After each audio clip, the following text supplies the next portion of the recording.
Yo, technology has caused incredible changes. However, there was never a magic moment where society jumped from non-technological to technological. This goes for every aspect of technology which no single person invented. Rather, all technology has evolved. Godsend of technology.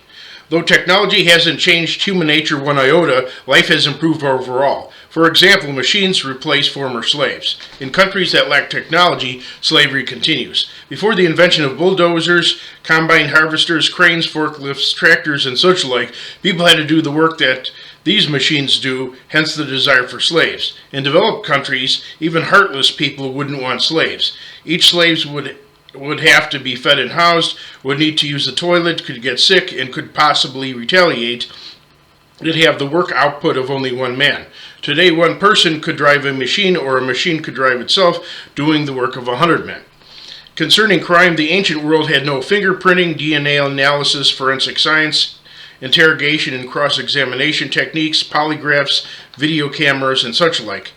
Prosecution was difficult without an eyewitness. Without telephones, police couldn't be called, nor could the police adequately communicate with each other. Besides, peasants worked in isolation, hunched over large fields where men on horseback with swords and clubs could ride past and completely dominate them. Their one-story, all-wooden houses filled with hay could be quickly destroyed. Today, most people work inside a building surrounded by co-workers. We have high-rises made with steel and concrete, replete with burglar alarms and video cameras, and can lock buildings from the outside.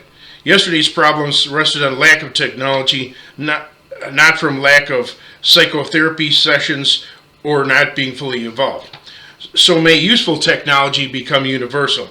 Since attempts to influence human behavior are not enough to alleviate other suffering, let's help eliminate situations that abet human suffering if possible.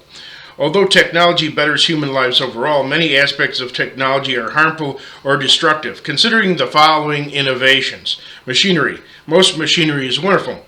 As noted, it basically ended slavery. However, jobs could be more problematic in our industrialized world.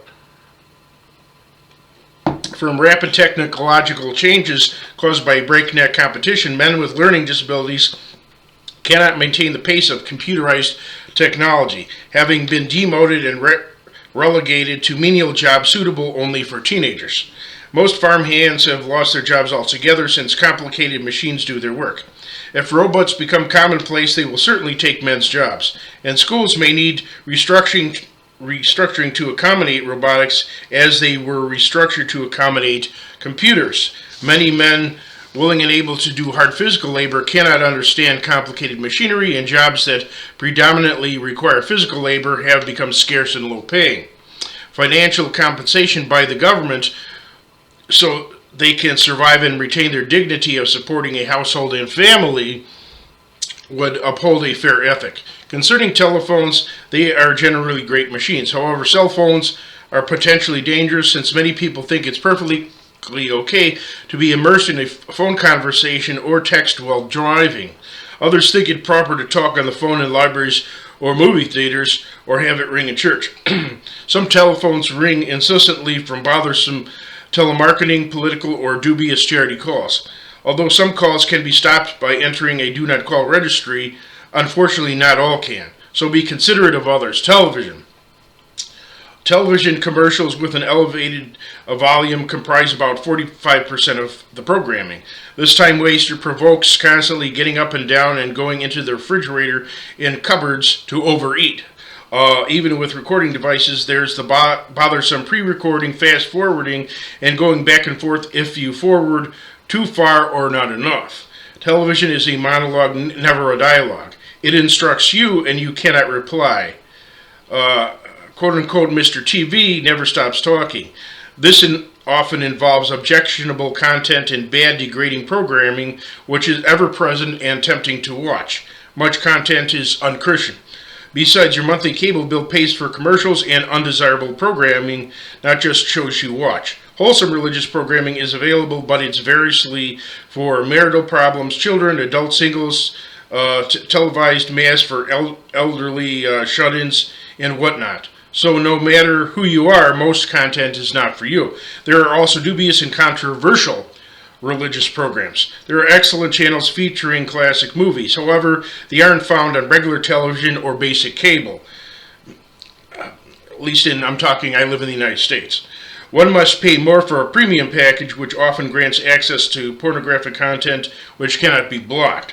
In America, there is very little international news besides biased warfare reports on the Israeli-Arab conflict.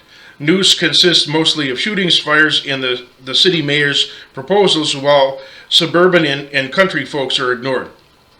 All of American television is politically biased. So-called reality shows are fake, and loud televisions disturb others. So get rid of your television and get a giant screen for your computer. Computers can often do what televisions do and more. Television didn't even exist before 1935, while people lived and thrived.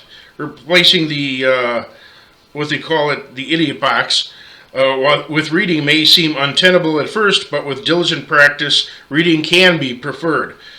Personal computers, and this is the start of this. It will be continued on the next video.